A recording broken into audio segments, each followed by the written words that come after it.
Welcome, everyone. This is the International Peace Coalition. This is the 65th weekly meeting that we've had in a row consecutively over the past year. And we created this forum in order to bring all members of the peace movement together, despite people's ideologies, despite their languages and cultures and differences and opinions. But in order to create true peace in the world, we have to bring all of humanity together for this dialogue. And I want to open it up for Helga Zepp-LaRouche to get us started today, who is the founder of the Schiller Institute and the initiator of the International Peace Coalition. Please go ahead, Helga. Well, let me say good day to all of you. The topic I want to focus on is extremely disturbing. You all remember that the Permanent Five of the UN Security Council have repeatedly reiterated their determination that nuclear war cannot be won and must never be fought. But that is obviously not the case, because Ted Postol just wrote an article where he commented on the debate which was sort of coming into the public by the article in the New York Times published on the 26th of August, where they wrote that already in March, President Biden signed on to modification of the US nuclear doctrine. And this basically, while it is a top secret doctrine, no electronic copies supposedly exist, only very few printed ones for very classified people. Nevertheless, it talks about that it is about the US preparing to fight a nuclear war on 3 fronts against Russia, China, and North Korea. And what Ted Postol is writing in this article in Responsible Statecraft is that this is not at all about a so-called slight modernization quote, but a dramatic step up of the capabilities to fight and win a nuclear war with both China and Russia. However, that there is absolutely nothing new in it. The only thing new about it is that this has reached now the public domain, and it leaves Russian and Chinese leaders no choice than to take countermeasures which will further increase the already dangerously high readiness of their nuclear forces, and it will force them to increase their worst case planning, and this in this way increase the chance of a nuclear response to a false warning of attack. Now, this new superfuse, which apparently is contained in these efforts, will enable or is enabling Trident II submarine-launched ballistic missiles to destroy Russian and Chinese ICBMs in hardened silos before they are launched. And the accuracy and the yield are such that they destroy the Russian and Chinese silo-based ICBMs, as I said, before they are launched. The United States has 1,600 so-called W-76 warheads. And these superfuses drastically increase the killing power of the ballistic missile delivered warheads. And this would have major implication for the war fighting capabilities of the United States. And then Postol says that also, quote, winning a nuclear war has no meaning for the obvious outcome, but that this whole development of these programs only makes sense if their intended purpose is to fight and win a nuclear war. Now, this is known, obviously, to the Russians since a long time, so they have developed against that the ultimate doomsday weapon, the Poseidon robot submarine, which can carry 100 megaton warheads into the harbors of the United States, Europe, and Asian cities, with a radius of 50 miles from underwater detonation points. Now, I can only encourage everybody to read this article by Ted Postol, and I would really be very interested that he joins one of our next meetings to elaborate on this, because this idea, and we have been struggling to understand this for quite some time, this idea to win a nuclear war has entered the strategic thinking. The US still has a first preemptive strike doctrine, contrary to Russia, who have basically the doctrine that only if the territorial integrity of Russia is in danger that they will use nuclear weapons. However, recently they said that they may have to modify it because of recent developments. China has explicitly no first use doctrine, but we are in an area where obviously many behaviors do not make sense unless you think that it's all a preparation for winning a nuclear war.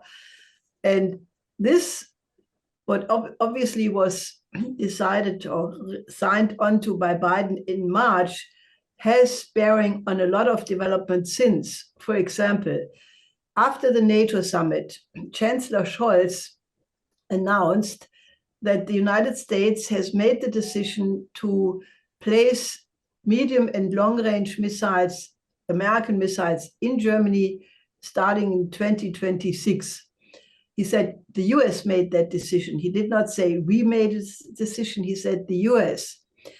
Now, there is a very interesting commentary by Wolfgang Richter, who is a renowned military analyst, who basically also puts some more light on that. He said there were some bilateral government negotiations before the NATO summit, but there was no discussion at the NATO summit about this, and there is no mentioning of it in the final declaration of the NATO summit. Furthermore, unlike the decisions on the 79 NATO double decision, there was no consultation with European allies. In 79, there were 4 other European countries who joined with Germany. This time, it's Germany alone. There was no debate in the German parliament, no debate in the German public. And in light of what is now coming out about this decision or the signing of by Biden of this so-called new nuclear doctrine of the United States, that is the parameter from which one has to see the decision to place these medium and long-range missiles into Germany, because it's part of it. And this all occurs without a debate. Now, the article by Wolfgang Richter says that, since it does affect the security interest of all the small countries of Europe, the allies, because their security will be, negatively affected by it, even if they had absolutely no say in the decision, that this will have very corrosive effects on the NATO alliance and probably the EU as well. So Richter concludes, and I fully agree, that this requires an urgent debate. Who has the decision power to launch these missiles, the German missiles? Is it just the United States? Has Germany abandoned any sovereignty by leaving such a far-reaching decision, which will affect the existence of Germany, to the United States alone? That has to be clarified. And he calls for a very broad debate about the security doctrine in general. And I think, in light of these extremely disturbing elements, the idea to fight and win a nuclear war, in light of the present situation, where the invasion in Kursk, in the Kursk region in Russia, obviously means that NATO, and that is becoming now crystal clear, this Ukrainian invasion in the Kursk region could not have happened without total US and NATO support, satellite, other information technological support. So we are already at the cusp, if not beyond that, of a full war or a beginning of a war of NATO against Russia. And I think, I can only mention that the situation in the Middle East remains equally tense. Elements, I just want to restate 20% of the population in Gaza are in an acute condition of starvation. That's probably 400,000 people. The world watches that and is not effectively intervening. The opposition leader Lapid in Israel has now stated that Netanyahu and several cabinet ministers knew many months before October 7th that such an attack was coming, with all the implication that may have. And we have the escalation of an Israeli attack in the West Bank. So that situation remains an absolute powder keg, which could, again, go into a larger regional war and even beyond that to a global war. So I can only say we have never been in such an acute danger, and we urgently need, on the one side, call on people to go into the streets. The 1st of September, International Peace Day in Germany and other places. 28th, there is the rally by Scott Thompson and Rage Against the War Machine. And then on the 3rd of October, nationwide demonstrations in Germany. So that needs to be absolutely built, because we cannot have a situation where the human species is being extincted and the vast majority of people don't even know about it.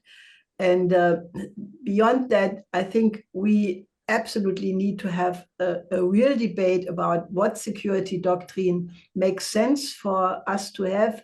And we have promoted since actually the beginning of the special military operation to lift and shift the situation to a completely new paradigm by having a new global security and development architecture, which takes into account the interest of every single country on the planet. And I think that idea is more urgent than ever before. That's what I wanted to say. Thank you, Helga. I've included in the chat the article that you mentioned from Ted Postel, who is the leading nuclear war expert in the world. So please, everyone, take a look at that.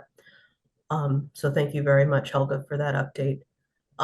Next, I'd like to go to Lawrence Johnson, who's a former CIA analyst and has been exceptionally well at uncovering a number of nefarious things in recent years. So thank you so much for joining us, Mr. Johnson. Yeah, thanks, Anastasia. Just call me Larry. Lawrence is makes me think of some upper crust kid. I've never have been, so. Okay, Larry. I want to talk about the disconnect between plans and reality. And we saw an excellent example of this week in Ukraine. The plan was the United States is going to, and the European NATO allies are going to give Ukraine F-16 jets. And these Wunderwaffens are going to be a game changer. They're going to be able to get into the air. They're going to be able to take out the incoming Russian missiles, and it's going to put the Russians back on their heels. That was the plan. The reality, already one of those planes is dead, along with its pilot. Now, here's the problem. We don't have yet a real solid explanation. We've got several possible explanations. One was that the plane was hit in the hangar by one of the Russian missile strikes on Monday. But and the possibility of, well, why would the pilot be dead? Well, they were scrambling those jets, trying to get them up in the air, and the pilot and jet were hit on the ground. Or it could have been shot down while in the air. And I'll come back to that in a second. Or alternatively, the pilot panicked, flew it into the ground. But now we have actually the Ukrainian government admitting to the following. They shot down their own plane with a Patriot missile. So now the request back to the United States is we need some more F-16s, we need another F-16, and we need some more Patriot missiles. The absurdity of this, coupled with, let's call it the tragedy of where you're getting someone killed in the process, highlights what worries me with the nuclear weapons escalation. I don't care what plans, what rational thought processes we want to assume that others are making, that the potential for the irrational, the potential for the unexpected to occur is, to me, quite high. Put yourself back in December of 2021. If we would have said, hey, Russia is going to launch a military incursion into Ukraine, but they're not going to try to militarily conquer it, most people would have said, no, that's not possible.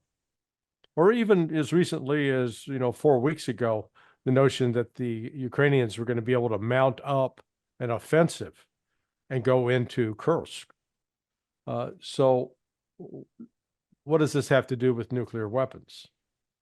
When I listen to the shift in the rhetoric by Foreign Minister Lavrov of Russia, Deputy Foreign Minister Rybkov, I have at least had the pleasure of meeting Rybkov. These are serious people.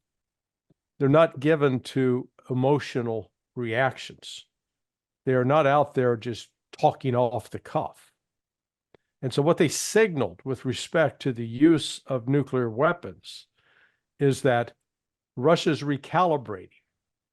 Why are they recalibrating? They're recalibrating because they never thought the West was going to be as crazy and reckless as it is. That they never thought the West would actually facilitate murder inside Russia, and that they would be willing to do this with a reckless abandon. But that's exactly what has happened with all of the United States and NATO.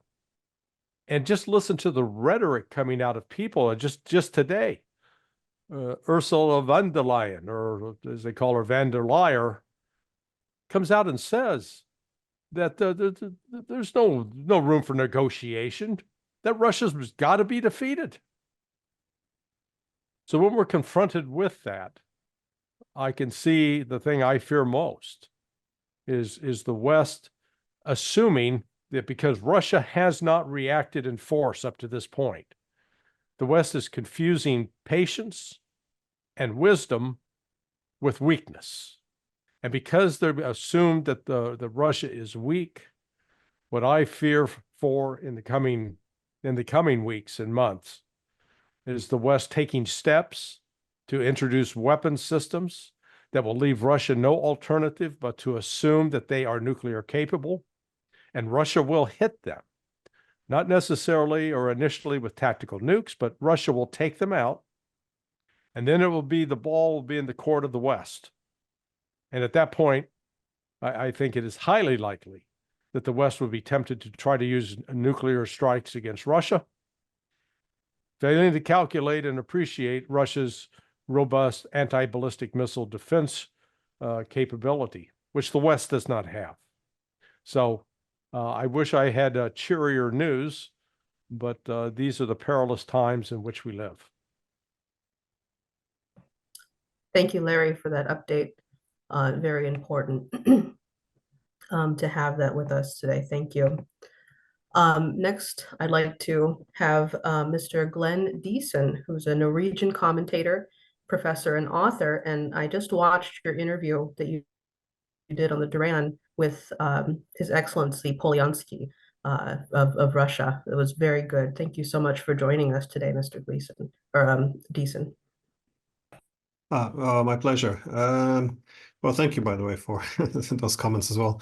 I want to talk about a bit about the shift in the world order. Exactly as why this is as a key reason why we're willing to take all these great risks, because I argue that we're living through now what might be the most dangerous time in world history, simply because we're in the middle of this a collapse of the unipolar world order established after the Cold War, and the great powers are willing to take, therefore, extraordinary risks and even resort to war, given that there's so much at stake. And I think this is where the major conflicts are coming from, that the world is being pulled in two directions. In the collective West, we're attempting to restore unipolarity, and the rest of the world would like to transition towards multipolarity.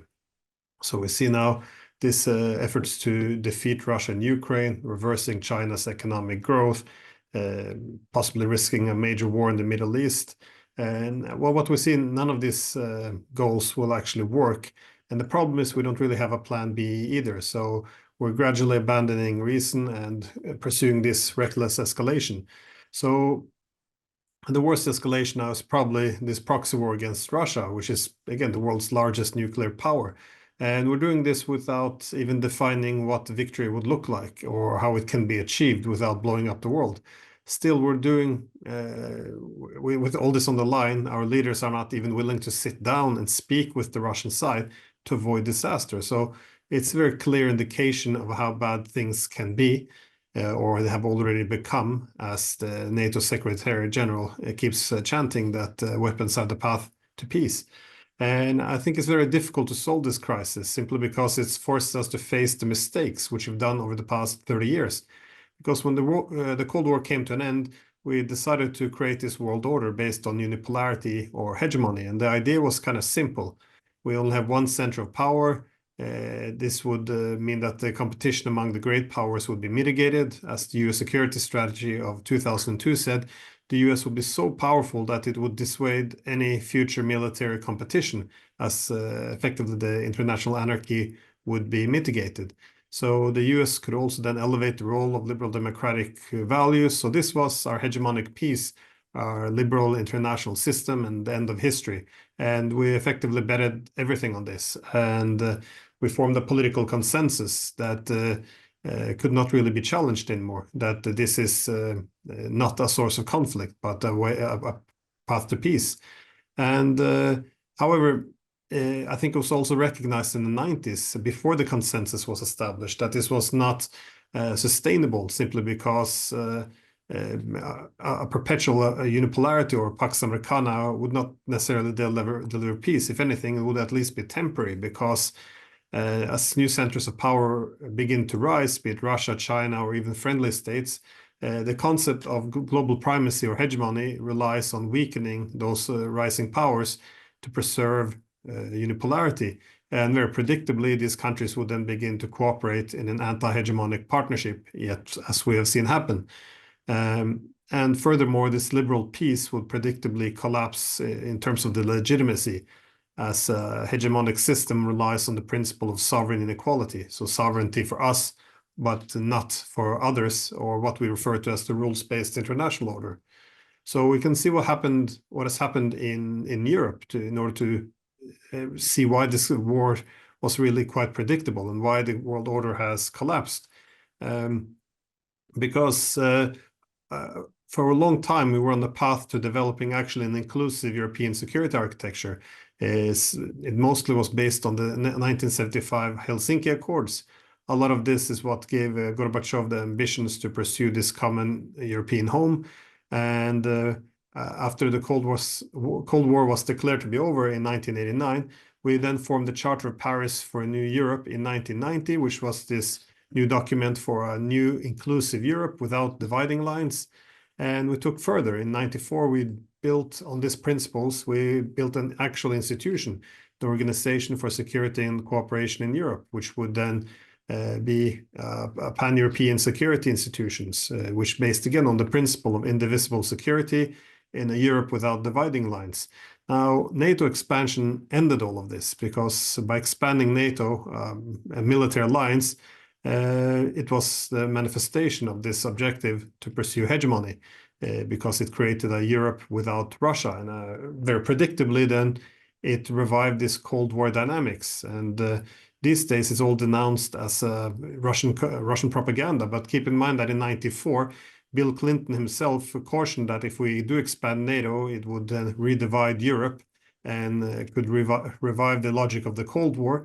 his US Secretary of Defense, William Perry, even threatened to resign, or considered resigning at least, given that it would predictably revive conflicts with Russia. George Kennan predicted it would start another Cold War.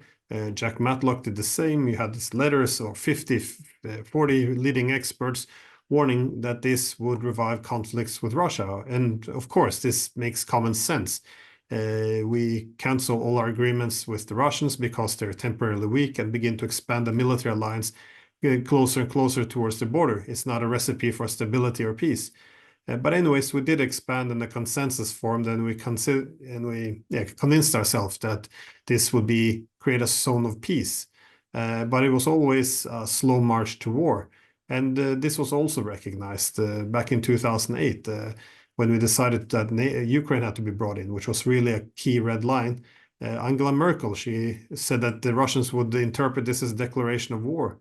The French and German ambassadors to the US warned it would trigger a civil war in Ukraine and likely Russian military intervention. This was also the argument, by the way, of CIA Director William Burns, who said this would trigger a civil war and Russian intervention.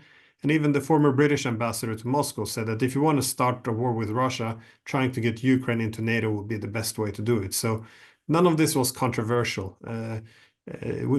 This was obvious, not going to create peace, but war. So in other words, there were limitations on how far we can take this hegemonic peace before it would trigger a war. So we got this predictable war, and then we thought we can break Russia. It turns out we cannot.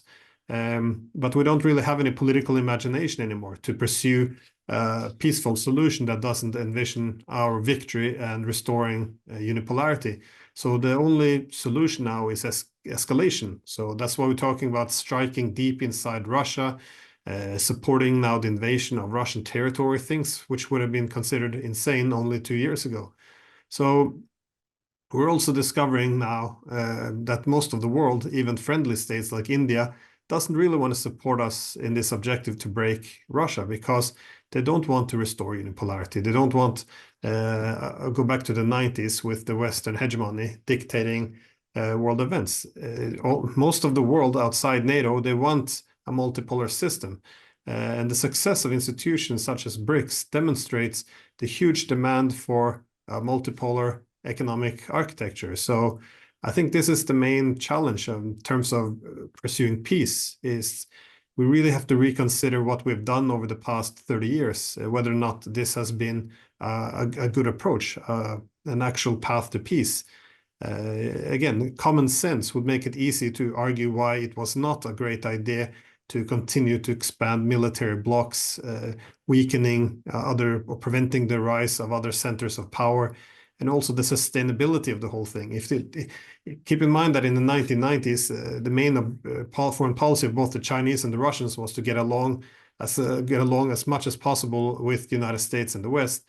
And these days, they are pursuing a coalition to weaken the hegemon. Now, meanwhile, this was not always a good policy for the United States as well. The US weakened itself. It transferred all these resources from the core to the periphery. It's resulted in economic challenges, social, political instability, as now, plus a lot of centers around the world, centers of power beginning to ally against the United States. So one can argue that this was also it's also in the US interest to take a step back and pursue a more moderate position in the international system as one pole among others, in which the Chinese, Russians wouldn't see the need to balance it either. But again, we're not really being rational anymore. The only objective we have now is to defeat the Russians, defeat the Chinese and anyone else opposing us. So and I think, Larry said it best. This is what you're hearing now from the incoming EU foreign policy chief as well. A victory means breaking up Russia in many parts. Again, NATO Secretary General with this weapons are the path to peace. This is a very extreme view of how peace can be created, that this is the only way we can go forward, defeating our adversaries. And I think, again, we have opportunities for actually promoting, finding new solutions. But in order to transition out of this temporary unipolar order we were in, we have to recognize that this was not going to be sustainable. But it's hard after 30 years of the whole political class being raised on these ideas. Thank you for that, Mr. Glendeason. This was an excellent analysis of what's going on, and I very much agree with much of what you said on how this is unfolding right now. So thank you so much for joining us. Included the interview that you just did on the Duran in the chat, so people could check that out as well. Next, I'd like to go to Mr. Moshe Raz. He's a former Knesset member and former Secretary General of Peace Now in Israel. Thank you so much for joining us, and I apologize for my difficulty in getting the word out. Yeah. Okay. Thank you, Anastasia. First, I want to thank all the organizers for this initiative. Not in the first time, yes. I think it's very important. And I hope to see you all in person, maybe in Israel and Palestine, with joint hosting of Palestinian and Israelis, civil society members. Of course, in such a conference, in such a summit, Ukraine and Russia are the most important because this is the most bleeding conflict on earth even right now. But we have our bleeding conflict here between Israel and Palestine, or between Israel and Iran, and maybe Israel has some allies here, and Iran has some allies. And I want to say that, yes, it started on October 7 in the massacre of Hamas, but it did not really start on October 7. This is a long time conflict between Israelis and Palestinians. And it is going on now in the Israeli attack on Gaza. But again, this is not started in this attack. Now, when we talk about nuclear weapon or or any weapon, but of course nuclear weapon, we have to actually we have two ways to deal with that. The first one, which is sometimes we say a lot, okay, we know that unfortunately the world will have, even in the future, conflicts, armed conflicts. People are going to kill each other, unfortunately. We are going to see more wars. At least they cannot have this weapon that might kill everybody or might kill so many people that and this is why it's very important to talk about that and to try to act to a world without nuclear weapon. And it's very important. But then when we try to act to this world, when we try to talk about that, then we see that partners, all of them, by the way, who has a nuclear weapon, they say, okay, but we have our conflict, and what about the other side? That is why it is so difficult. And then we try to deal first with the wars, with the local wars, to say, okay, if there is no war in West Asia, what you call the Middle East, there is no war between Israel and Iran, Israel and Palestinians, and Israel and Hezbollah, and Saudi Arabia and Iran and whatever, probably it will be way easier to deal with, say, Iran or probably Israel, and say, okay, you don't need any weapon for mass destruction. You don't need a nuclear weapon. Let's talk about that. And this is why it's extremely important to talk about peace now, about the wars that happens now here in East Asia, potential war between Pakistan and India or wherever, because without solving those problems, it's extremely difficult to accept or to arrive a world without a nuclear weapon. And of course, the main problem, and it was mentioned earlier, the main problem is the willing of the nations and the willing of the partners in the conflicts, not only here. Here it's a good example, but in Russia and Ukraine and other places too, they're willing to win, to defeat the other side. Well, you can't do that, but anyhow, when you try to do that, you see that there is no end to your war. And it was mentioned earlier, I think, by Helga, the discussion here between the opposition and the coalition. But the only discussion is the opposition says, the prime minister knew that Hamas are going to attack. So this is not a discussion.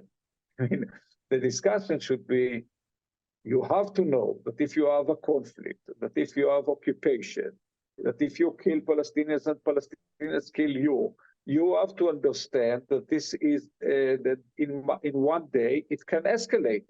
In one day, people can kill thousands or tens of thousands or whatever. So you have to prepare to that. You have to solve the problem. You have to negotiate. You have to accept proposals for peace. You have to initiate proposals for peace. And this is what we should do, I think, together in internationally way, because nobody, no country, no state can do that alone. And it's extremely important. So if we talk here, I don't see any alternative to the Arab League Peace Initiative. Yes, there are a lot of problems with this initiative. I'm not saying that it's 100%, but this is the best one. One of the problems is that Israelis, I think 99% of the Israelis have never heard about that. Now, assume they have heard about that, maybe more of them could be supportive to the peace idea. Right now, Israelis and Palestinians, Israelis know that Palestinians killing them, and Palestinians know that Israel is killing them. I'm not compare, there is no symmetry. Of course, Israel kill more Palestinians only because Israel is more powerful, not because Israel is worst, but Israel is not better. And we cannot stop this cycle. So I think that if we can do that together, and not only here, but of course I care about this area more, it might be very effective. And even civil society and conferences and summits like this one can make a difference. So thank you for doing that, and I hope to see you in person, hopefully here in Palestine and Israel. We can arrange that, I think. Yes, thank you so much, Mr. Mossi Raz, for that. We are actively trying to bring together both the Israeli groups and the Palestinian groups to have this dialogue, because there is not easy, but possible. It's not easy. No, it's not. But it is possible, and we are doing that even in those days. I have a meeting this Tuesday, and yes, we can do that. We can do that. And one more thing, I'm sorry, I said at the beginning that I have only 1 hour, so I have to leave in a few minutes. Sorry about that. Well, thank you for joining us and bringing your voice to this dialogue today. So we'll continue, and then hopefully if you're on, we'll still have some discussion period. But if not, thank you again. I'd like to go to Ray McGovern, who is a regular on the International Peace Coalition. He's a former CIA analyst and co-founder of Veterans Intelligence Professionals for Sanity. Thank you for joining us, Ray. Thank you, Anastasia. It's nice to be together with people who have some semblance of sanity these days. Let me just thank all the previous speakers, starting with Helga and Larry and Glenn and the others. There's very little to add in the way of an update, a situation report. So let me just try to widen the discussion out to elections. Now, elections still mean something. They still have a very determining effect on the behavior of world leaders. I'm thinking not only of the US election in November, but of the elections coming in Germany. I think the first one's coming within a week. I'm told reliably that there are a lot of Germans that don't like Scholz's policy with respect to Ukraine, the provision of arms, and the knee-jerk support for this new initiative, the initiative proposed by the U.S., admittedly. That's what Scholz said. He said, yeah, the U.S. said they want to do this, and, quote, and we agreed. Hello, they couldn't even get NATO to agree to that one. So let me just broaden it out a little bit. No one has mentioned yet that National Security Advisor Jacob Sullivan has been in China for the last 3 days. 3 days, yeah. Why would he be in China? Well, you know, these young advisors to Biden have this weird idea that China can be pried loose from Russia, that Russia has to be afraid of China and vice versa, because they're both powerful countries. And that's the way we look at the world. If somebody's a powerful country, they have ipso facto, they're an adversary. So that's Sullivan. 3 years ago, a little bit more, June of the first year of the Biden administration, is the only time that Biden and Putin met in person in Geneva on the 16th of June. And we don't know much about that, but we do know from the mouth of Joe Biden that he told Putin, we're aware that you've got this big threat on your many thousands of miles of border with China. We know that they're attempting to be the most powerful country in the world, like economically, but also militarily.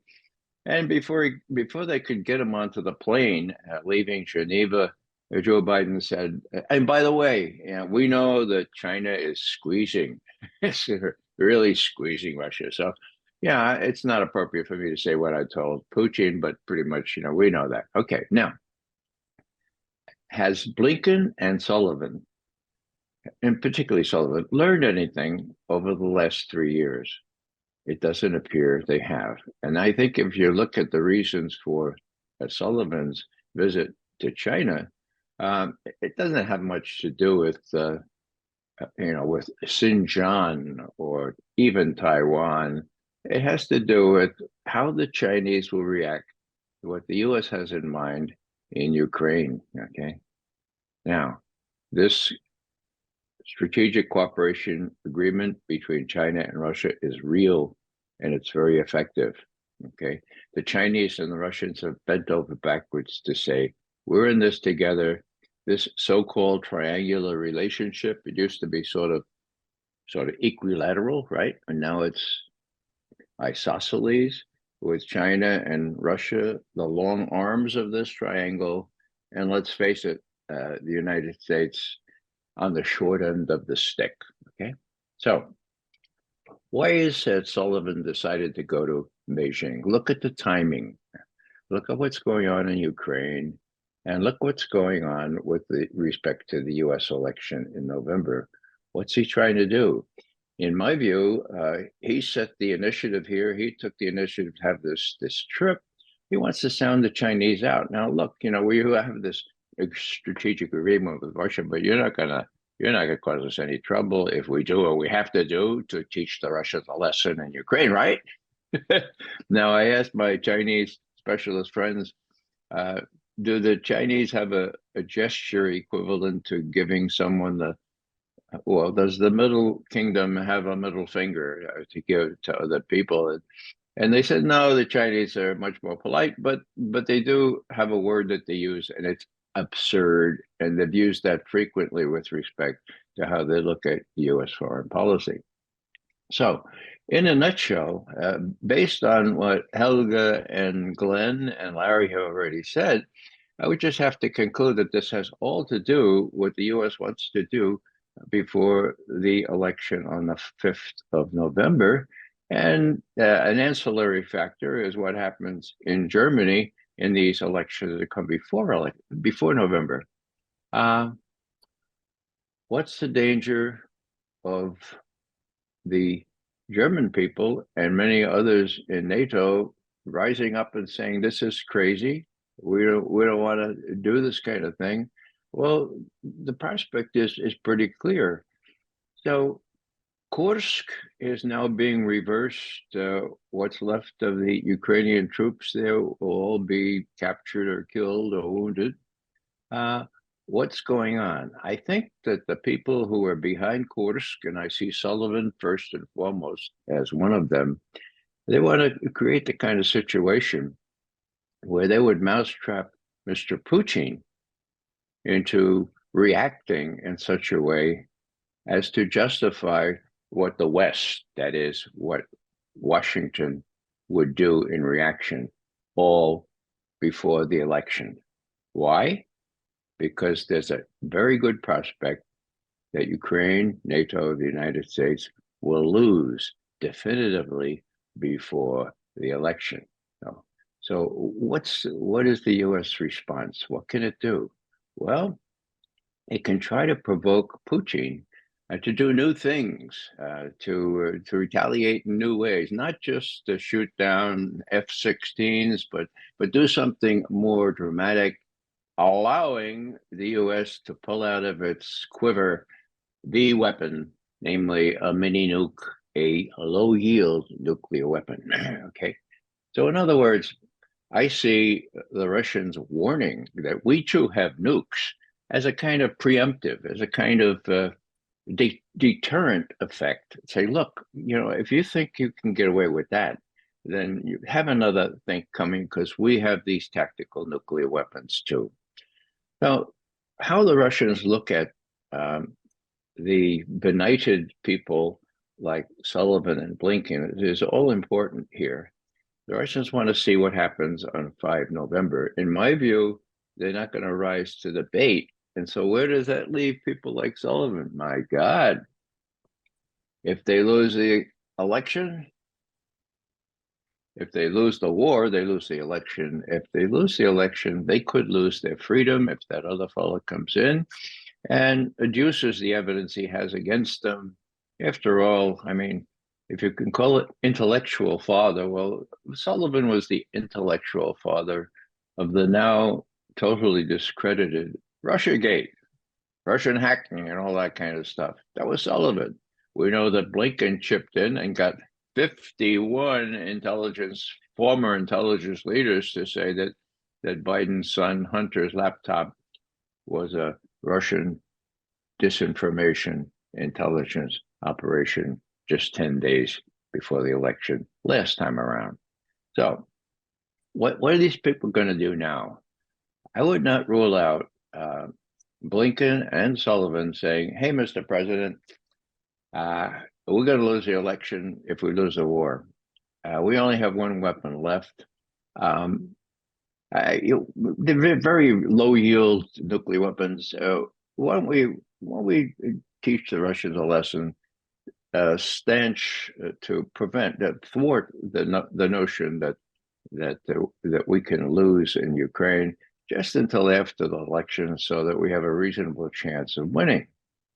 Now, the Russians have not only no communication with us, but I have to say, no respect for the Blinkens and Sullivans of this world, or for the military that have bubbled up to the top to be top leaders in our Pentagon. Witness the fact that the chairman of the Joint Chiefs of Staff is saying publicly, it's inevitable that we'll be in Ukraine with our foot soldiers. That's inevitable.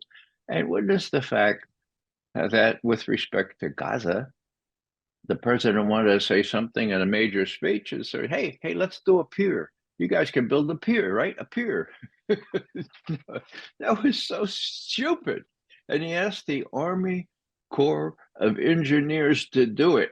And they didn't have the guts to say, Mr. President, We can't do that. It's going to float away. It's going to be an embarrassment. Even if it worked, how are you going to guarantee that the Israelis are going to let us through? Come on, Mr. President. You asked us to do that. We quit. No, there's none of that. So the Russians are really worried about what happens in the next few months before the election. What's it? Almost September, October. Wow, just a little bit more than 2 months. And so that's what this is all about. Kursk is going to go down the drain without, in my view, mousetrapping Putin to do something extraordinary. Meanwhile, the Russians can make fun of the Germans and other people who acquiesce in plans that do no good to Germany. The agreement, the bilateral agreement between Germany and Washington, announced during the NATO summit, a separate agreement, right? It talked about long-range missiles being installed in Germany starting in 2026. Long range. Why does Germany need long-range missiles? Now, the discussion now is mostly about the kind of intermediate nuclear forces, medium range and short range nuclear missiles. But the agreement says long range. So there's fertile ground for the opposition in Germany and elsewhere to say, look, the Russians are right. We're going to be the first target to this thing. They may be foolish enough to put Washington in their sights, but that will come much later, much after we've been blown up, just as we were in World War II. So I'll finish on that hopeful note. I will say that I applaud you all for gathering every week religiously, and I've been part of that most weeks. We need to get the people to be aware that the Russians aren't fooling around this time, but will not be provoked to do this kind of thing that would justify the use of tactical nuclear weapons. What they're doing is advertising their ability to respond in kind, and even saying, look, during World War II, there were 2 big oceans protecting you, Americans. You were lucky, okay? But that ain't the case anymore. Those 2 oceans will not protect you, so don't even think about it. Now, that's mostly rhetoric right now. The real rhetoric is aimed at Germany. Say, why do you let these people walk all over you? And why do you agree to put long-range nuclear missiles in Germany again? Did we go through that in the 80s? I mean, didn't everybody say that was a really lousy idea? So there we are. I'll stop blabbering here, but thanks for having me on, and I'll be happy to wait around for questions or whatever else ensues. Thank you, Anastasia. Thank you very much, Ray. And I totally agree with that. There's not 2 oceans separating us anymore from what's to come. If World War were to break out, it would just go immediately nuclear. But I wanted to ask Helga Zepp-LaRouche. I know Mr. Mazi Raz has to get off very soon. If you had any response to anyone on the panel today. Yeah, briefly. First of all, the election in the 2 East German states is already this coming Sunday. And I expect this to be an earthquake, which will have an impact on, also national policy in Germany. I think that this decision to accept the US order to put these weapons into Germany, it is again the Deutsche Sonderweg. And I know, Ray, you speak German. It's this Germany's special path, which worried the whole world already in leading to the Nazi dictatorship. And I think, again, when Germany does something unilaterally, this is not sovereign. This is giving the sovereignty to the United States. So the Deutsche Sonderweg, I think, is an issue again.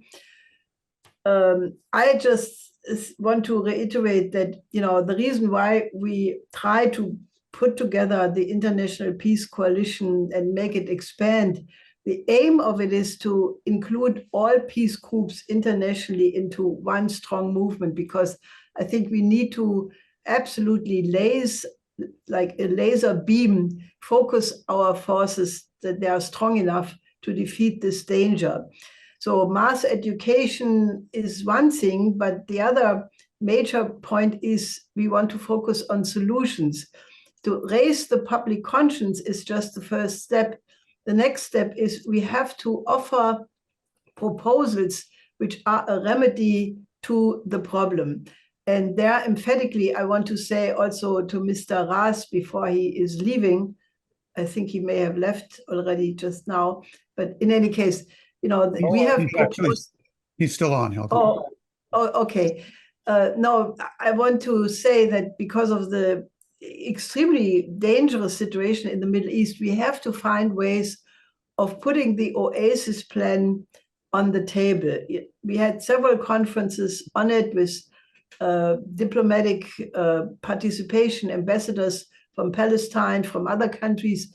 And I really think we need to put this idea that there is a completely different world possible if we put economic development based on the development of new fresh water sources for the entire region, from India to the Mediterranean, from the Caucasus to the Gulf, on the table. And I would really say that this is more urgent than ever before, because once you put this proposal on the table with the participation of people from the region, you know, Palestinians, we have already, maybe we can find people from Israel who would endorse this proposal, find governments from the Gulf states, from, you know, other countries from Southwest Asia, because I think we have to instill a question of hope. And I think it fits completely, you know, with what Mr. Deason has said, because I think the real underlying cause for the acceleration of the crisis, I mean, the real reason is naturally the hubris of the West of being arrogantly convinced that they won the Cold War, against which John Paul II already warned in 89, 90. He said, you know, structures of evil exist in the East and the West. And if you don't believe it, look at the condition of the developing countries, then you know that the structures of sin do exist in the West. And I, in 1990, made a prognosis saying that if we force the Russian economy to adopt the neoliberal model, which did happen with the Yeltsin regime, then we will see economic collapse much, much bigger than even the collapse of the Soviet Union down the road. And not only was Russia forced to adopt the neoliberal model with the shock therapy, with the, you know, terrible reduction of the industrial capacity, but that was attempted to impose on the entire global South, the so-called end of history, what Fukuyama was talking about. And against that, you have now a blowback, which, you know, takes the form of the countries of the global South, who have become the global majority since quite some time, that they want to build their own economic system. And I'm convinced we must make the voice of the global South heard more louder, in also respect to the danger of war, because nuclear war would eliminate their existence as well. But also, I think that we absolutely have to convince the people in the West, in the United States, in Europe, to join with the global South in a new economic system. A win-win cooperation, which obviously would mean, you know, that the United States in particular accepts the fact that the unipolar world cannot be retrieved because it's gone already. But I think the only way I can think of that we get out of this danger is the new paradigm, the new security and development architecture, heavy emphasis on development, because only if we design a new system which overcomes the danger of a blowout of the financial system and create a new system, that we can eliminate the war danger. And in that, you know, the perspective of the Oasis plan fits in completely, because, you know, we are talking about the, you know, extended Belt and Road initiative to Southwest Asia. So the solution is so easy, you know, in terms of the actual feasibility. The only thing we have to mobilize is the political will to enact it in time. Thank you, Helga. Yeah, Mr. Mosey, Roz did have to get off, but I'm sure we'll be hearing from him in the future. I don't know if there was any other responses to that or if anything else wanted to be said before we continue.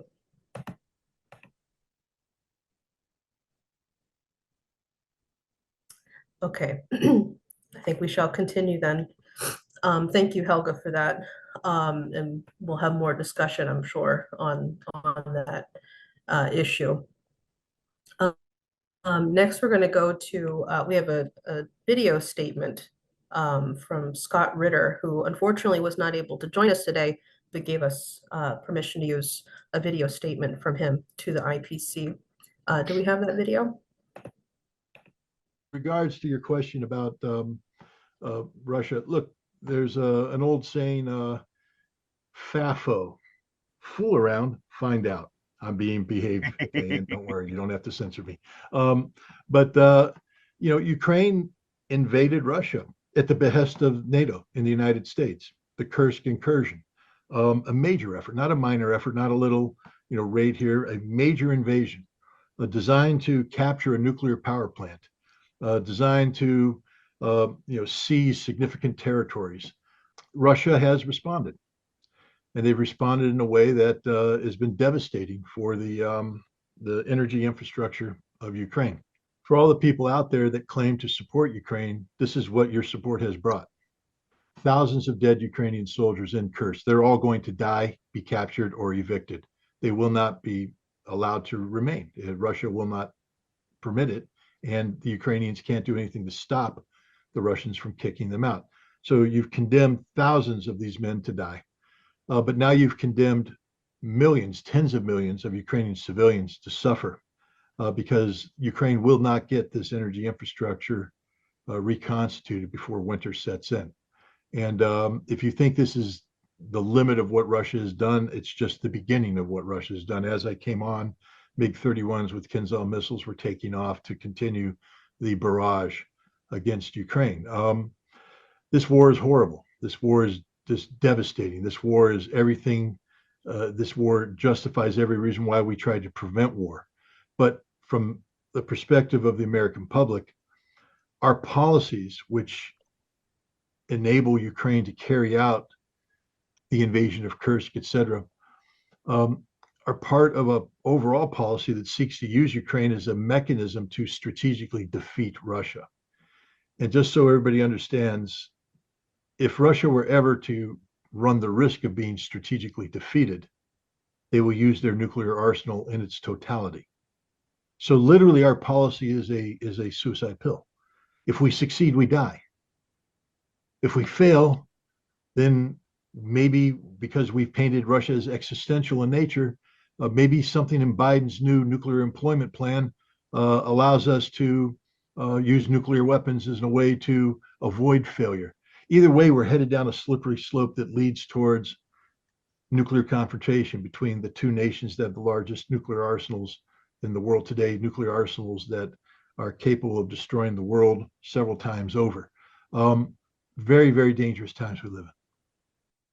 Pardon, my mute was on. Thank you for that. And we send our thank you to Scott Ritter for sending this in for us to use today. And we'll be having him on in the future, I'm positive.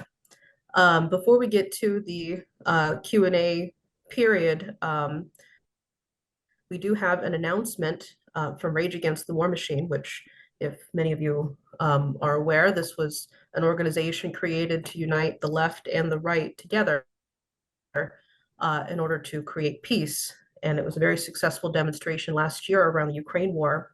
And we have the lead organizer, Irene Mavrakakis, who has been a close collaborator of mine and this group in forming other rallies and demonstrations.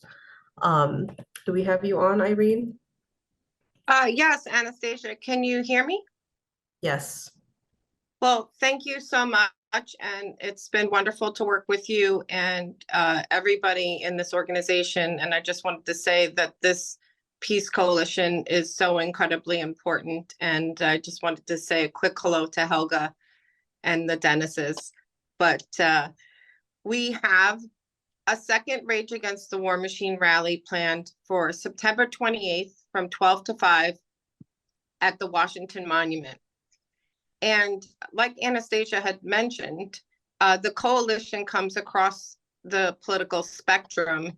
And the United States, as everybody knows, is really going through a big change with political realignment. And the great part of this second event is multifactorial. It's tied to a rally weekend with another movement called Rescue the Republic. And they have an event the next day, September 29th, at the Washington Monument, and we're working with them. And they are a combination of the Defeat the Mandate people and a lot of other organizations. And what we have been able to do, which is just miraculous, which will really pivot the United States in a different direction where we're much less divided along Republican and Democratic lines, is a real unification of anti-war, anti-mandate, and freedom movements. So I just want to briefly tell you the demands of both of the events, which I think are so incredibly important, and shed light to why this realignment is really going to help to push us in a better direction in the United States and beyond.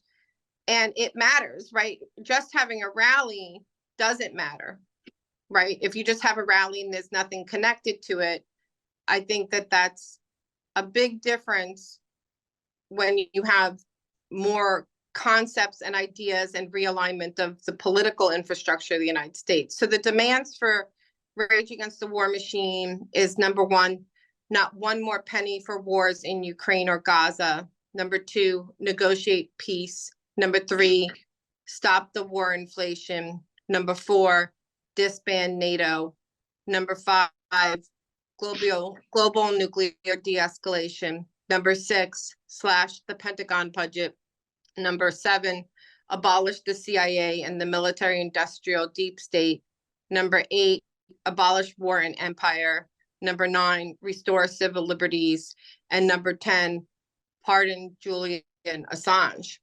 And the other rally on Sunday, which is part of this larger coalition, and I gave Anastasia the links, and the link to the website is jointheresistance.org. And they also have some amazing speakers, and their 8 pillars of Rescue the Republic are: 1, war is always the last resort versus the military-industrial complex.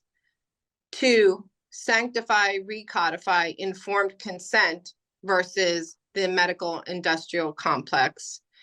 3, banish state media control, surveillance, and propaganda versus the censorship industrial complex. Enact a rational border policy versus the immigration industrial complex. End lawfare and abuse of the judicial system versus the injustice industrial complex. Secure monetary freedom versus the finance industrial complex. Restore family sovereignty versus developmental industrial complex. And return to truth-seeking and open dialogue versus the academic industrial complex. And this is a complete political realignment of people from across the political spectrum. So I hope that we can shed more light on this movement, both nationally and internationally. And I hope those in the United States can please attend. And if anybody on the IPC comes and attends, please find myself and Anastasia and say hi. Thank you, Irene. I also want to encourage people, this is also the same day as the International Abolish Nuclear Weapons Day, which is the day Scott Ritter is doing his demonstration in Kingston. Same day Rage Against the War Machine is doing the rally in DC. Around the world, all the different leaders on this call let's start setting up sister demonstrations for these. We can call them Humanity for Peace, or if Rage Against the War Machine wants to promote it on their website, we can put it up there. But I think we need to start having mass demonstrations around the world to stop nuclear war. And it's a very good day to hold it on September 28th. So thank you, Irene, for jumping on today. I know you're a busy doctor. You're in the middle of of operations today. So thank you so much for getting on in between everything to do this. Well, thank you. And thank you for everything that everybody does. And I think that there's a beacon of hope coming along the way. And I think we can make the world better.